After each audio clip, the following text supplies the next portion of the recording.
പോയിക്കൊണ്ടിരിക്കുകയാണ്.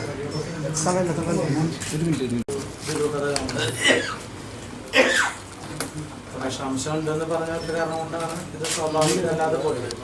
അവിടുത്തെ പരിശോധന ഫലം വരുന്ന പറയുന്നത് റിസൾട്ട് നേരത്തെ ഔട്ടാവുന്ന രീതിയിലുള്ള പ്രവർത്തനങ്ങളാണ് പോലീസിന്റെ ഭാഗത്ത്. ഇപ്പോൾ അന്വേഷണ ഉദ്യോഗസ്ഥരല്ല, ഇപ്പോൾ ഡിവൈഎസ്പി സുദർശൻ സാറോ അല്ലെങ്കിൽ എസ് പി ഉണ്ണിയ സാറോ നമ്മളോട് അങ്ങനെ നേരിട്ട് കാര്യങ്ങളൊന്നും പറഞ്ഞില്ല. പക്ഷേ പ്രതികളെ ചോദ്യം ചെയ്യുന്ന ആളുകൾ, പോലീസുകാർ പ്രതികളുമായി കൂട്ടിച്ചേർന്നുകൊണ്ട് നടക്കുന്ന ഒരു കാഴ്ചപ്പാട് കാണുന്നുണ്ട്. അത് നമുക്ക് സഹിക്കാനുള്ള അർത്ഥമാണ്. അപ്പോൾ അവർക്കൊരു ഈ ലോക്കൽ പോലീസിൻ്റെ ഇടയിൽ ഒരു സമ്മർദ്ദം ഉണ്ടോ എന്നൊരു സംശയം നമുക്ക്.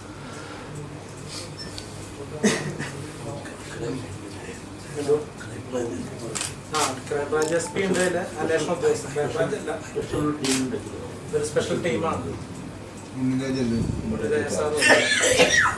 സാറിനെ ഞങ്ങൾ മിഞ്ഞാന്ന് കണ്ട് സംസാരിച്ചിരുന്നു. സാറ് റിസൾട്ടിന് വേണ്ടി വെയിറ്റ് ചെയ്യാമെന്ന് പറഞ്ഞത്. പക്ഷെ അതിന് മുമ്പ് നമുക്ക് ഇങ്ങനെ ഇവരിങ്ങനെ ചോദ്യം ചെയ്യപ്പെടുന്ന ആൾക്കാരനെ ഇങ്ങനെ പറഞ്ഞിട്ട് കിടക്കാറുണ്ട്. നമ്മൾ ആ ഒരു അവസ്ഥയിലേക്ക് എത്താൻ നമ്മൾ സമ്മതിക്കില്ല. കാരണം അത് എന്ത് വില കൊടുത്തും നമ്മൾ നേരിടും. ഒരിക്കലും ഒരു ആത്മഹത്യ ചെയ്യേണ്ട അവസ്ഥയിലേക്ക് അല്ലെങ്കിൽ സ്വാഭാവിക മരണത്തിലേക്ക് എത്തേണ്ട രോഗം ഒന്നും ചേട്ടനുണ്ടായിരുന്നില്ല. വിഷാംശം ഉള്ളിൽ ചെന്ന് അത് ബ്ലഡിലേക്ക്, ശരീരത്തിലേക്ക് മുഴുവനും വ്യാപിക്കുന്ന സമയം വരെ ഇവിടെ ആളെ വെയിറ്റ് ചെയ്യിപ്പിക്കും. വൈകുന്നേരം വരെ ഇവിടെ കിടത്തിയിട്ട് അവസാനം ഹോസ്പിറ്റലിലേക്ക് എത്തിക്കുക. ആ സമയം മരുന്നുകൾ പ്രതികരിക്കാൻ പറ്റാത്ത ഒരവസ്ഥയായി പോയി ശരീരം. അതൊന്നും നമുക്ക് സഹിക്കാൻ പറ്റുന്ന കാര്യമല്ല. നമ്മുടെ വീട്ടുകാരുണ്ടായിട്ട് നമ്മളെ അറിയിക്കാതെ ഓരോ കാര്യങ്ങൾ ഒരു തൻ്റെ ഇഷ്ടപ്രകാരം ചെയ്തതും നമുക്ക് അത് ദുരൂഹത നടത്തുന്ന കാര്യമാണ്. തന്ന അപേക്ഷയിൽ ഞാൻ വ്യക്തികളുടെ പേര് പറഞ്ഞിരുന്നു. ഞാൻ അവർക്ക് ആർക്കും ഒരു പ്രശ്നമില്ല. ഇപ്പോഴും അവർ എന്താ പറയുക, ലാവിഷായിട്ട് നടക്കുന്നുണ്ട്. ഒരു എന്താ പറയുക, ഒരു കേസിനെ നേരിടുന്ന ഒരു യാതൊരു തരത്തിലുള്ള സംഭവങ്ങളും അവർക്ക് ഇല്ലാന്നാണ് നമുക്ക് തോന്നുന്നത്.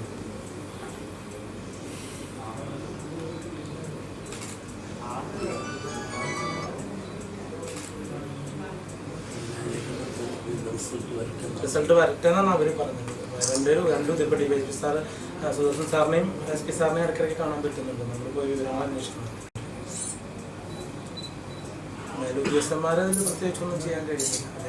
ഇവർ ചോദിച്ചതിൻ്റെ ഉത്തരമാണല്ലോ അവർ അനാലിസ് ചെയ്യുന്നുള്ളൂ.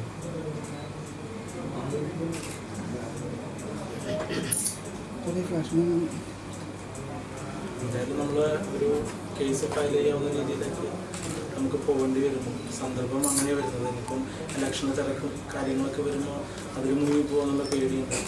എന്തായാലും ഇത് നമുക്ക് ഒരു സ്വാഭാവികമായ ആത്മഹത്യമല്ല എന്നുള്ളത് ഞങ്ങൾക്ക് വ്യക്തമായിട്ട് അറിയാം.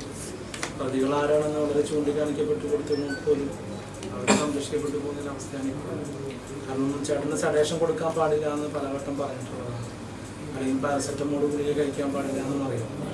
നമ്മളോടൊന്നും അനുവാദമില്ലാതെ സഡേഷൻ കൊടുക്കുക, അവർ ഈ എന്താ പറയുക, ഈ ശരീരത്തോട് എത്രമാത്രം അനാദരവ് കാണിച്ചു, അത്രയും മാത്രം അനാദരവ് കാണിച്ചതിന് ശേഷമാണ് ഞങ്ങളുടെ ചേട്ടൻ്റെ ശരീരങ്ങൾക്ക് കാണാൻ പറ്റുക. അത്തരത്തിലുള്ള പ്രവർത്തികൾ അവരോട് ചെയ്തു കഴിഞ്ഞിട്ടാണ് നമ്മൾ ചെയ്യുക.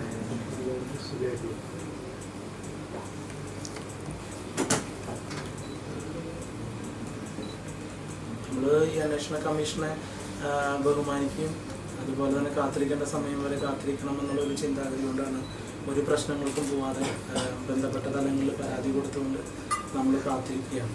പക്ഷേ അവിടെ നിന്ന് റിസൾട്ട് വരുന്നതിന് മുമ്പേ ഇതൊരു സ്വാഭാവികമായ കണക്കുകളിലേക്ക് ഇവിടെ ആയി കഴിഞ്ഞെന്നാണ് നമുക്ക് വൃത്താന്തങ്ങൾ മനസ്സിലാക്കാൻ സാധിക്കും. എന്തായാലും അത് അന്വേഷണ ഉദ്യോഗസ്ഥരായിട്ടൊന്ന് സംസാരിക്കണം.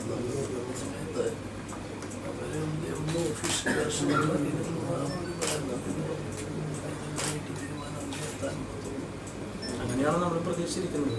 അതുകൊണ്ട് യാതൊരു പ്രശ്നങ്ങൾക്കും നമ്മൾ പോകുന്നില്ല.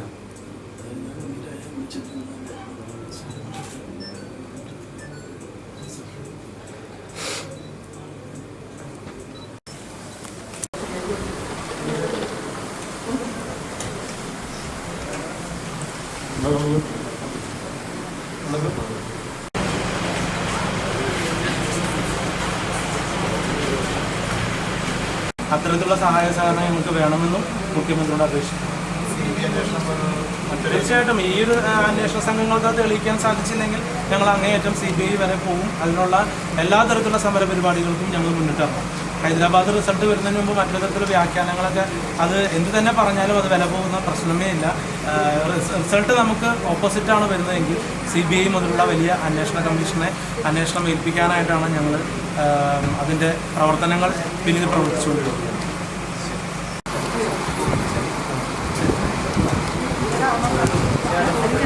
വിളിച്ചേ